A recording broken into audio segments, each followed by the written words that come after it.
अंतर मन में चलता देवासुर संग्राम, जीवन में आध्यात्मिक उत्कर्ष का अभीष्टु साधक किसी न किसी साधना पद्धति या धार्मिक कर्मकांड का सहारा लेकर अपनी यात्रा प्रारंभ करता है और जीवन में अस्थायी सुख शांति के साथ कुछ विशेष चमत्कार भरी उपलब्धि की आस लगाए होता है।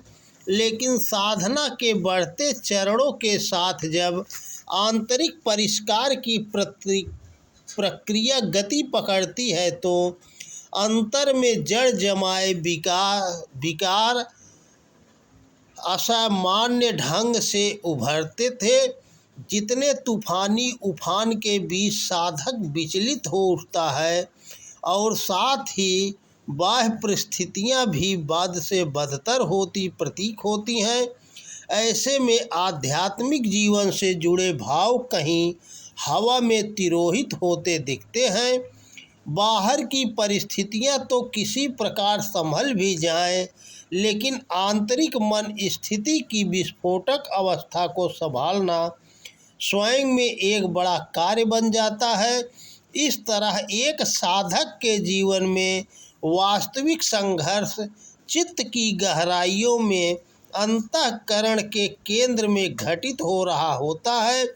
बाहर से हम कितना ही सफल होने का दंभ भर सकते हैं, बड़ी सफलता का अभिनय कर दुनिया की आँखों को चौंधिया सकते हैं, लेकिन अपने अंतःकरण के निकटतम सत्य प्रत्यक्ष दुर्दशा से नहीं बच सकते।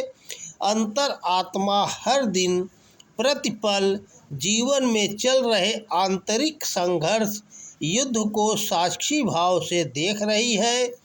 आखिर जन्म जन्मांतर के कर्मों का हिसाब किताब, इसके जखीरे का परिशोधन साधक के अंतर मन की गहराइयों में चल रहा होता है। इन्हीं कारणों से व्यक्ति में देवत्व ईश्वरत्व की संभावनाओं के बावजूद पाशविक एवं आसुरी संभावनाएं भी विद्यमान रहती हैं। जब स्वार्थ अहम स्वयं या परिवार तक सीमित हो जाए तो पशुगत आचरण में जीवन का दायरा सिमटा रहता है।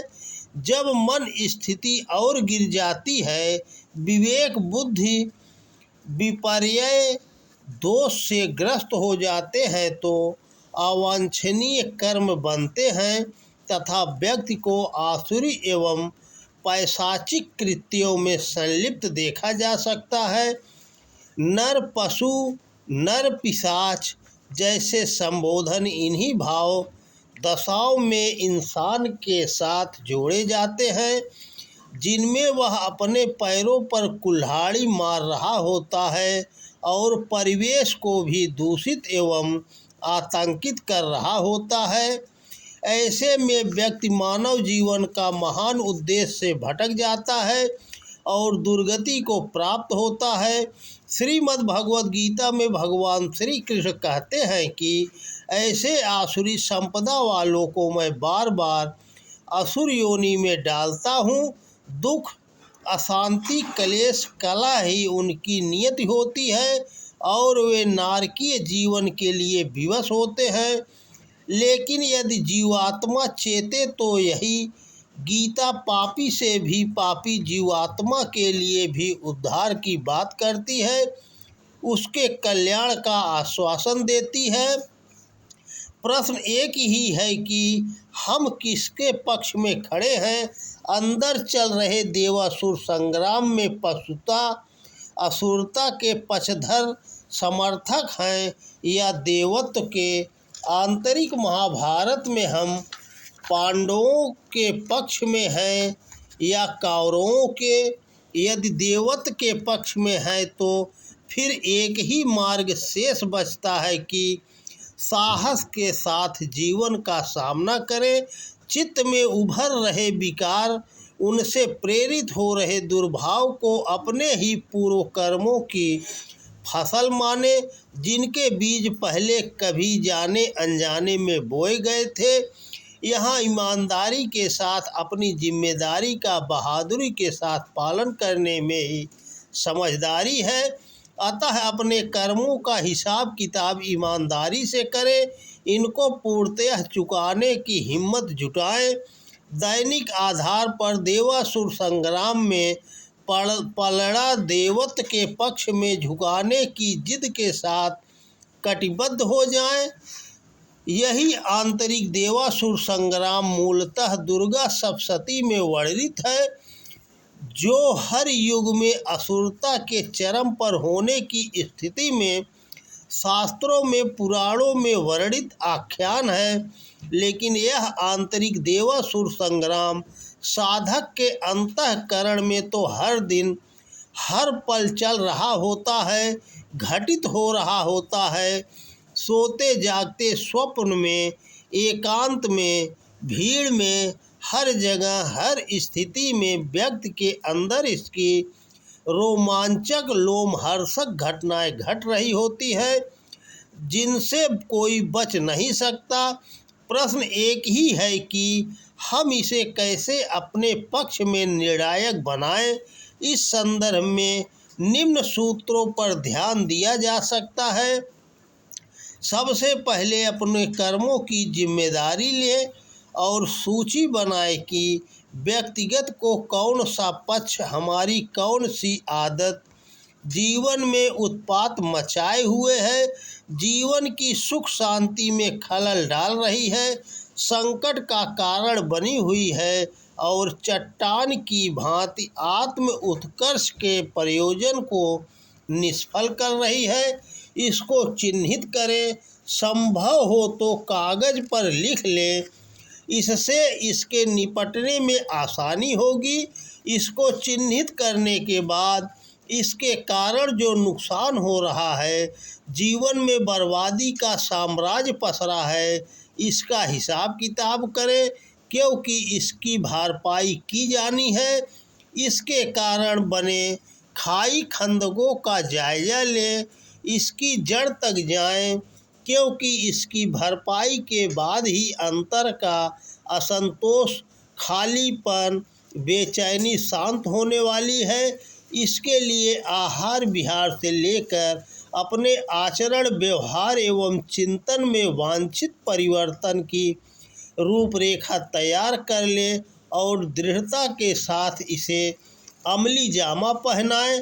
अपनी यथास्थिति के अनुरूप छोटा किंतु ठोस कदम उठाएं और क्रमिक रूप में इसमें सुधार करते जाएं।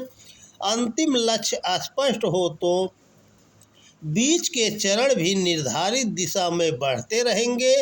इसमें नियमितता बनाए रखें, धैर्य और अध्यवसाय के साथ मंजिल की ओर बढ़ें। कोई कारण नहीं कि देवासुर संग्राम का पलड़ा आपके पक्ष में न आएगा। ध्यान एक ही बात का रखना है कि इस प्रयास को हल्के में न लें, क्योंकि आंतरिक शत्रु जन्म जन्मांतरों के से हमारे अज्ञानता मूलक चिंतन व कर्मों द्वारा पुष्ट है। वे इतनी जल्दी समर्पण करने वाले नहीं। एक नैष्ठिक साधक की भांति इस महान कार्य को अंजाम देने में कटिबद्ध रहे। साधक के ईमानदार प्रयास के शिखर पर ही गुरु कृपा भी अजस्त्र रूपों में बरसती है। इसके प्रति आश्वस्त रहे, लेकिन पहला ठोस कदम तो शिष्य साधक को ही उठाना होता है। अभीष्ट सफलता के लिए इसे अनुष्ठान के स्तर की तत्परता, निष्ठा एवं कठोर अनुशासन के साथ अंजाम दे। इस संदर्भ में परम पूज्य गुरुदेव द्वारा गायत्री महाविज्ञान में वर्णित तपस्याचर्यों का अध्ययन कर अपनी स्थिति के अनुरूप अमुक तपश्चर्या का चयन व निर्धारण किया जा सकता है। कुसंस्कारों को गलाने व रूपांतरित करने में तप की महत्ता को समझें। तपस्वी स्तर की एकांतिक निष्ठा के बल पर ही निम्न प्रकृति का रूपांतरण संभव होता है। आधे अधूरे प्रयास के साथ अपेक्षित सफलता की आशा नहीं की जा सकती, क्योंकि चित्तवृत्तियाँ बहुत हठीली और बलवान होती हैं, साथ ही बहुत जटिल भी। इससे निपटना चट्टानों को चटकाने जैसे दुर्धर्ष पुरुषार्थ एवं धैर्य की मांग करते हैं, जब तक कि ये समतल न हो जाएं। इसके लिए नित्य रात को लेखा जोखा करें। यदि कहीं कोई कोर कसर रह रही हो तो अगले दिन का कार्यक्रम और चुस्त दुरुस्त बनाएं। अपने कार्यपालन के साथ स्वाध्याय, सत्संग, नियम, व्रत, जप, ध्यान का उचित पुट लगाते रहें। इसके साथ साधक का जीवन एक मिशन, एक अभिमान बन जाता है। आत्मज्ञान, आत्मबोध, आत्म साक्षात्कार जैसे ऋषि प्रणीत ध्येय उनके जीवन को परिभाषित करने वाले लक्ष्य बन जाते हैं और वह स्वतः ही आत्मनः मोक्षार्थ जगत हिताय च मनुष्य में देवत्व के उदय और धरती पर स्वर्ग के अवतरण तथा इसी धरती पर दिव्य जीवन की राह पर निरंतर आगे बढ़ चलता है। तो दोस्तों नमस्कार, वीडियो पसंद आए तो ज़्यादा से ज़्यादा शेयर करें। जय श्री कृष्णा, राधे राधे।